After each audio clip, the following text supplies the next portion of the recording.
There will come a time when the fire inside you flickers so faintly you start to wonder if it's gone out entirely. You wake up, and the weight of existence sits heavily on your chest. No rush to move. No reason to stand. The world becomes a gray blur of obligation and noise. This is not sadness. This is not fear. This is something far more insidious, nothingness, and it's in this void that your true test begins. When you're drowning in that nothingness, motivation evaporates. That's the first truth you must accept. People wait around for motivation as if it were some divine wind that arrives precisely when you need it. But motivation is fickle, it's not loyal, it's conditional, and when you're in the depths, when you feel absolutely nothing, it abandons you. That is its nature. So the question is, what do you do then? You force yourself, not out of inspiration, not because you're excited, but because the alternative is worse. You choose to act, to move, to build structure when everything in you wants to disintegrate.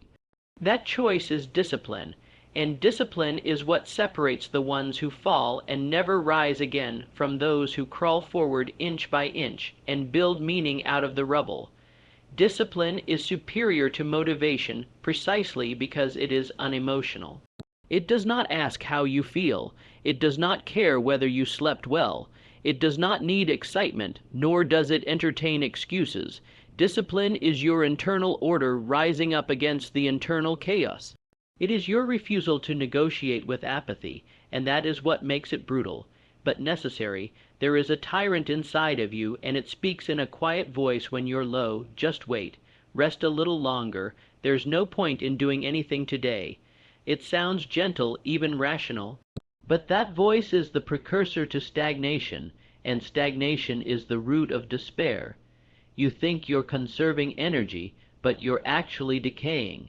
To counteract this, you need to develop the habit of moving forward regardless of how you feel. The gym doesn't care if you're tired. The essay doesn't care if you're uninspired. The clock doesn't slow down just because you're low. The world continues, and if you stay still, the weight of that inertia grows heavier by the minute. This is why you must take action, not when you're ready, but because you're not. Not when you're feeling strong, but precisely when you feel nothing at all. That is where discipline earns its name. Your emotions are like weather. They shift and swirl, they come and go. Discipline, however, is architecture. It is the structure you build brick by brick, regardless of whether the skies are clear or storming. If you're waiting to feel like it, you've already given your fate over to something unstable. But if you act even when the spark is gone, especially when it's gone, you reclaim your sovereignty. This act of forcing yourself isn't just about productivity or efficiency. It's an existential rebellion. A declaration, I will not be ruled by my lowest state. When you move, when you choose to take a single difficult step, you pierce through the fog. It doesn't always feel triumphant. Often it feels mechanical. But those mechanical movements are sacred. They are proof that some part of you still believes in tomorrow, even when today feels hollow. And this is where the deeper work begins, ordering your soul. People make the mistake of trying to fix the world before they fix themselves. They aim at politics, at culture, at grand ideologies, without first confronting the internal disarray. But when you feel nothing, that emptiness is not a global problem. It's not external, it's personal. It's your house that's in disorder, and the only honest path forward is to clean your inner room. That phrase, clean your room, is not a metaphor to be glossed over. It is a philosophical challenge. It demands that you begin at the smallest, most manageable point of chaos in your life and bring it into order, not because it will change the world overnight, but because it proves you still have agency. It reminds you that structure is possible. That meaning is not bestowed upon you. It is generated from your confrontation with chaos. What does your internal room look like? Are your thoughts coherent, or do they race endlessly, avoiding silence? Are your habits supportive, or are they quietly eating away at your potential? When you look at your daily routines, do you see purpose or avoidance? These are the hard questions, And if you cannot answer them honestly, how can you demand clarity from life?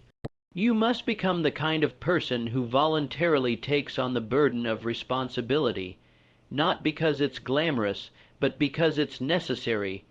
Order begins with responsibility, and responsibility starts with facing the uncomfortable.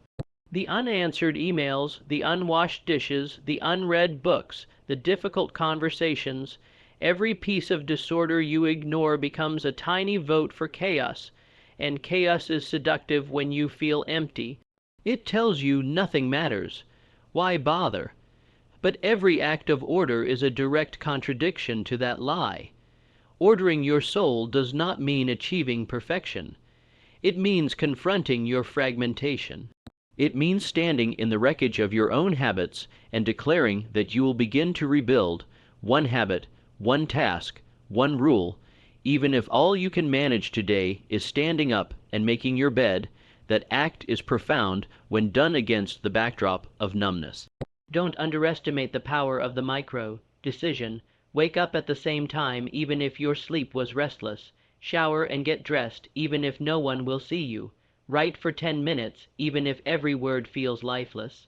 These decisions are not small, they are foundational. They are the first lines in the blueprint of a life being rebuilt from the inside out. And when you begin this process, something strange happens. The world doesn't suddenly become brighter, but you begin to change. You begin to notice that your voice becomes firmer when you speak, your gaze steadier, your actions more deliberate. That is the soul slowly aligning itself. That is order pushing back against the formless void, and it starts with you doing what needs to be done, especially when you feel like doing nothing at all. No one will do this for you, and that is both terrifying and liberating. Terrifying because it means the burden is yours. Liberating because it means the power is too. When you force yourself in the absence of emotion, you are not pretending to be strong. You are training yourself to become strong. You are rehearsing resilience. You are building a structure within that can weather emotional storms. This isn't about suppressing feelings. It's about not being enslaved by them. When you feel empty, don't interpret it as proof that life is meaningless. Interpret it as a call to responsibility, a call to discipline, a call to order, because if you don't answer that call, apathy will, and apathy is a liar. It tells you you're safe when you're not. It tells you to wait when the clock is ticking. It tells you you're fine while your soul quietly erodes. There is a dangerous illusion that modern comfort has nurtured into our collective psyche. The idea that the universe should wait until we are ready, that somehow life must bend to our timing, that the right moment will arrive, signaled by a wave of certainty, clarity, or emotional preparedness. But life is not your servant. It does not pause while you organize your feelings. It does not delay the tide because you're still sitting on the shore wondering if you should learn how to swim. It moves with or without your permission, and it moves with indifference. This is a truth that shatters people. They've been told to trust the timing, to follow their passion, to act when inspiration comes, so they wait. They postpone the hard conversation. They delay taking responsibility for their health. They stall on the pursuit of a better career, a more meaningful life, a deeper self. But while they wait, the world does not. The clock ticks forward. The body ages. Opportunities expire. Relationships wither from neglect. Time is not kind to those who pause in fear or lethargy. And time will not feel sorry for those who spent their lives sitting on their hands waiting to feel like acting. The truth is, you must begin before you're ready. That is not a motivational quote. That is a law of survival. The seed does not wait for a perfect storm before it begins to grow. It breaks through dirt and darkness. It reaches for the light it hasn't even seen yet. That's what you must do. Act not because the path is clear, but because clarity often comes only after you've begun walking. Your feelings are not a reliable compass when you are in a state of nothingness. In fact, they often distort the terrain. What feels comfortable may be destructive. What feels terrifying may be essential. What feels pointless may actually be meaningful. So if you rely solely on emotion as your signal to move, you become a slave to a mechanism that's easily manipulated by fatigue, fear, and fantasy. Your feelings do not define reality. They report on your perception of reality, and perception is shaped by action, not the other way around. A great tragedy of the modern mind is the obsession with certainty before movement. People refuse to build until they have a blueprint, a guarantee of success, a promise of fulfillment. But life doesn't offer contracts. It offers consequences. Every day you do not act, you pay. Every day you hesitate, you miss. The longer you wait, the more difficult it becomes to begin. Momentum is a force that works in both directions. It can lift you or crush you, depending on the direction you let it take. In this context, forcing yourself when you feel nothing isn't some shallow productivity hack. It is an existential imperative. The decision to rise, to speak, to build, to try, especially when you feel nothing, is a defiant stance against the chaos that seeks to consume you. It's not about being heroic. It's about being responsible. And responsibility is the fourth principle, the one that transforms void into structure. Responsibility is the antidote to emptiness. It sounds paradoxical at first. When people feel numb, they assume they must lighten their load, that they are overwhelmed and need to escape, detach, decompress. But often it is the opposite. The emptiness does not come from carrying too much. It comes from carrying nothing that matters. A soul with no weight of responsibility floats aimlessly, and that aimlessness is a form of torment masked as freedom. You are meant to carry something. You are built for it. The human psyche craves meaning, and meaning does not arise from indulgence. It arises from service to something larger than yourself. That may be your family, your craft, your principles, your potential, your God. But if you refuse to carry a meaningful burden, your mind will rot in the absence of weight. A muscle unused atrophies, so does the spirit. This is why people drown in distraction, addiction, and nihilism. They are not burdened, they are underburdened. They have confused comfort with purpose. They have mistaken stillness for peace. But true peace only arises on the other side of effort, on the other side of pain, on the other side of sustained responsibility. That's what builds a backbone strong enough to stand up straight in the face of despair. You must choose your burden. Choose it consciously, because if you don't, the world will assign one to you, and it will not be meaningful.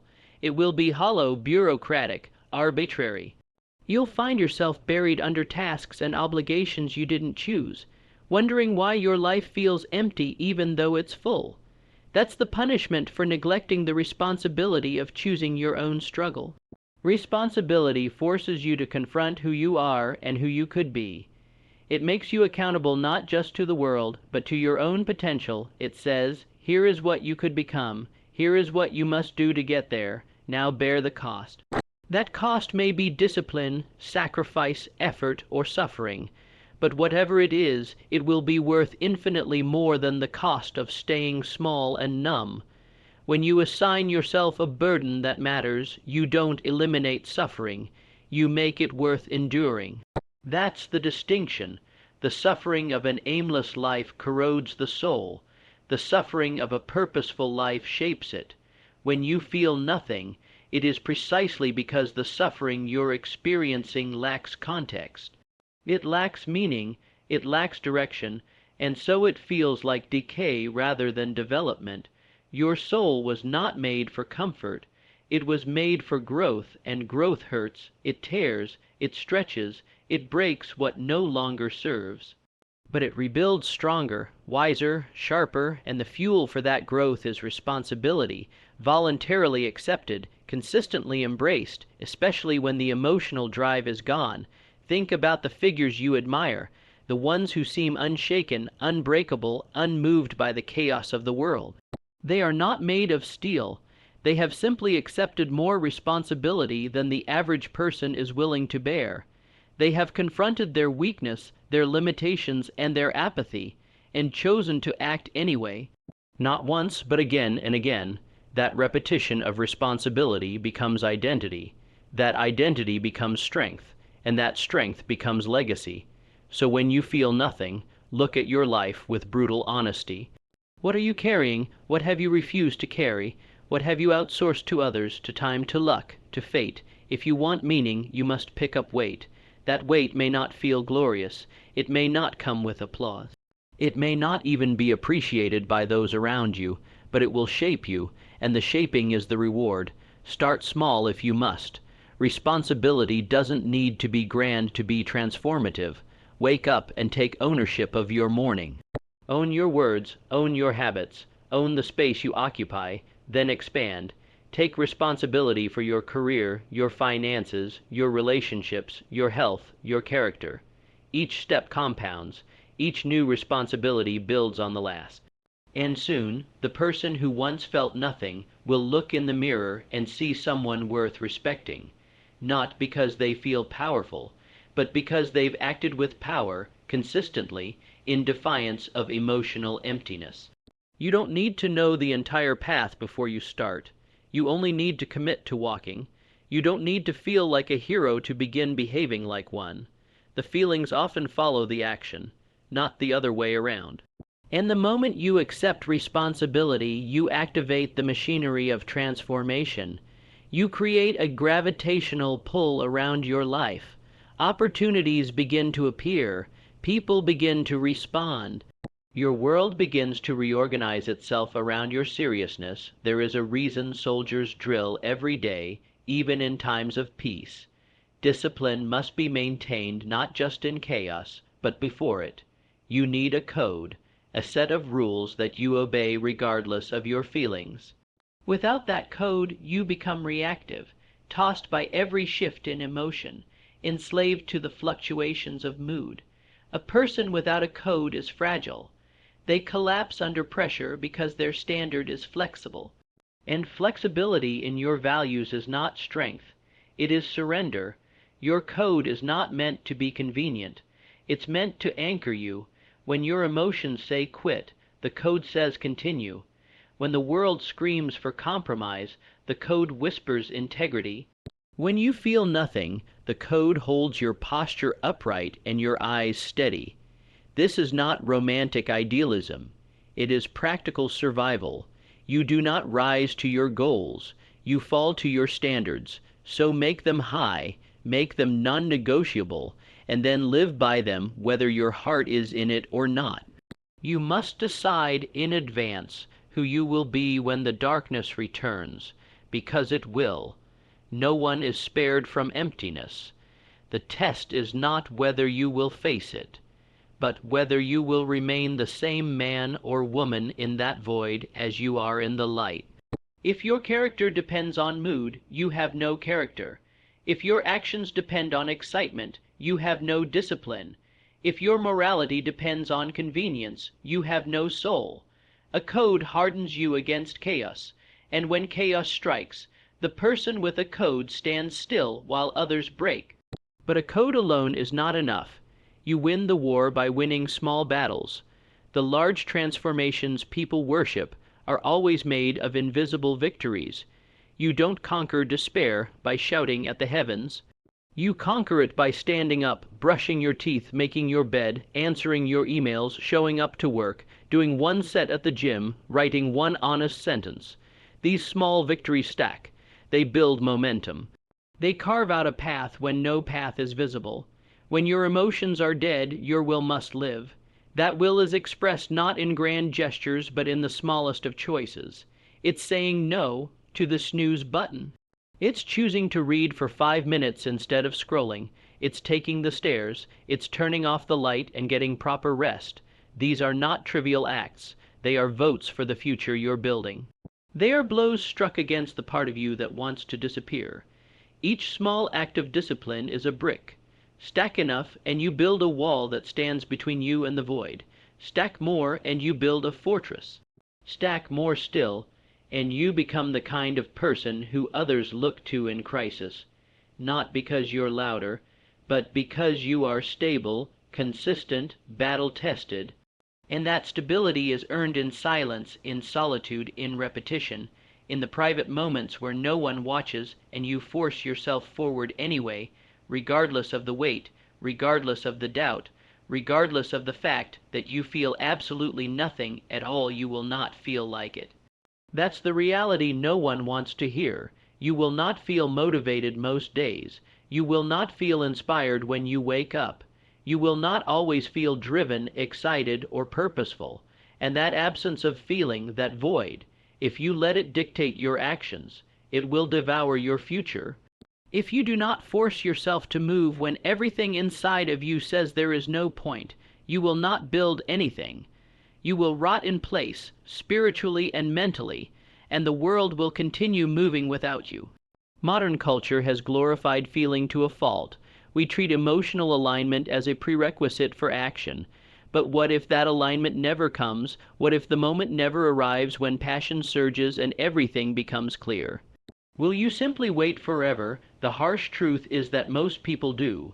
Most people are sleepwalking through life, not because they lack talent, not because they lack opportunity, but because they are addicted to the idea that they must feel something first. That is a lie. You must move even when numb. That's when it matters most. Anyone can take action when the energy is high and the mood is right. That is not courage, that is convenience.